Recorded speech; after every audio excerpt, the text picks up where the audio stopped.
Assalamu alaykum, hörmətli televizor Erkin Asiya Radiosu Tor televiziyasının haftalik xəbərlər proqramısını görüyorsunuz. Programımıza hoş geldinler. Mezkur programımızda muş bir hafta jarayonida radiomuzda anlatılgan Uygurlarga dair bir kısım mühim xəbərlərimizni əsiltib ötdümiz. Ben Erkin. Ben Gülçehre. Tövəndə diqqətinizlə xəbərlərimizdən təfsilatı bolsun. Zimistan Tori yaqında Uyghur diyarıdan zor sandaki mahbuslarning Xitoy ülkələridəki türmələrə yötkəlgənligini xəbər qilgan idi. Muxbirimizning bu vaqtdagi ahvol aniqlashi davomida buningdan bir qancha oy ilgari bir turkum Uyg'ur mahbuslarining ishki Mongoldagi turmalarga yo'tkab kelinganligi oshkorlandi. Aloqador xodimlarning bildirishicha, ishki Mongolga yo'tkalgan bu Uyg'ur mahbuslarining tashqi dunyo bilan aloqa qilishi ma'ni qilingan bo'lib, ularni bostirish va boshqarish ishlari davlat xavfsizligi qatorida bir yoqli qilinmoqda ekan. Uyg'ur diyorida bağan siri yuqori pallaga chiqayotgan zo'r tutqunda Әлгі tonulgan sahavetçilerinin biri, Intel məktəbinin qurğucusu Ablat Abdullah'nın mı lagerga elib ketilganligi ilgir sürülməkdə.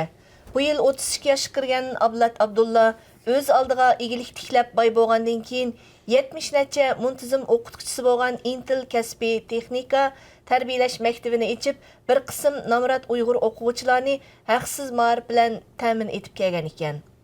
Analizchilar Ablat Abdullahga o'xshash Xitoy hukumatining taqdirlishiga muyassar bo'lgan bir saxovatchining lagerga solinishi, lagerlarning haqiqiy xarakterini yana bir qitim aniq ko'rsatib berdi deydi. Uyg'ur jamiyati duch kelayotgan mislsiz boshturishning Uyg'ur oilalarini qanchalik xonavayron qilayotganligi ishqiyor Abdurahimning bayonlarida yana bir qitim isbot holda aks etdi. Hozir Turkiyada yashayotgan ishqiyor Abdurahimning oila a'zolari 1997 yildagi 5 fevral fojiasi mezgilida qamoqqa hukm qilingan. Yaqinda u qarindoshlari va bevosita tuqqanlardan 35 kishining lagerda va turmalarda ekanligini aniqlab chiqqan. Ma'lum bo'lishicha, ishqiyor Abdurahimning oilasi izchil nuqtaliq oila bo'lib kelgan bo'lib, navbatdagi bostirishda bu xil oilalar og'ir bedellarini to'lamoqda ekan. Ötken hafta Kanada'daki Uyghur faaliyetçi Rukiye Turduş'un McMaster Üniversitesi'de Uygurlar meselesi hakkında leksiya beriş faaliyeti Xitay okuvchilarning qarshiligi ve öktemlik qilishga duch kelgan edi.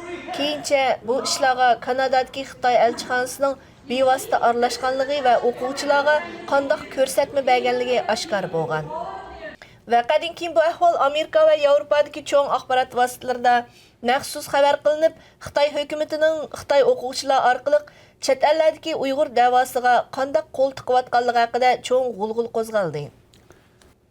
Mushabtida Amerikaga xizmat ziyorati uchun kelgan Dunyo Uyg'ur qurultayining raisi Dolqin Aysa Washington shahrida Amerika hukumatining bir qism yuqori darajali xodimlari bilan uchrashgan hamda Uyg'ur masalasi to'g'riliq fikr almashtirgan.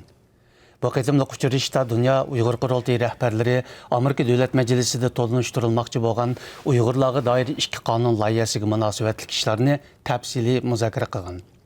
Ma'lum bo'lishicha, bu qitimliq uchrashishdan boshqa Dunyo Uyg'ur qurultayi rahbarlari yana Washington shahridagi axborot vositalari va ilmiy tashkilotlar bilan uchrashib, Uyg'urlar masalasining hozirgi ahvolini tanishtirgan.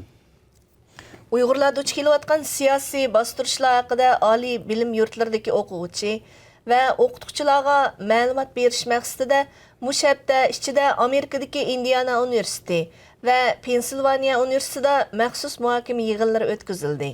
Indiana universitetida o'tkazilgan tarbiyalash lagerlaridagi Uyg'urlar temasidagi yig'inda Uyg'urlar diyarining hozirgi vaziyati, lagerlarda nimalar bo'layotganligi hamda Uyg'urlar uchun nimalar qilish mumkinligi qatorliq masalalar muhokama qilindi.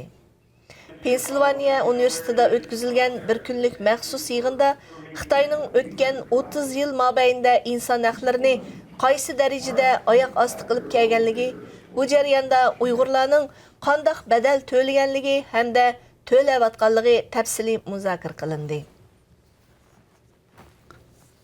Möhtərəm televizor görgüçülər, yuqorida Erkin Asiya Radiosu Tor televiziyasının haftalik xəbərlər proqramısını gördünüz. Kelar hafta görüşəylik. Xeyr xoş. Xeyr xoş.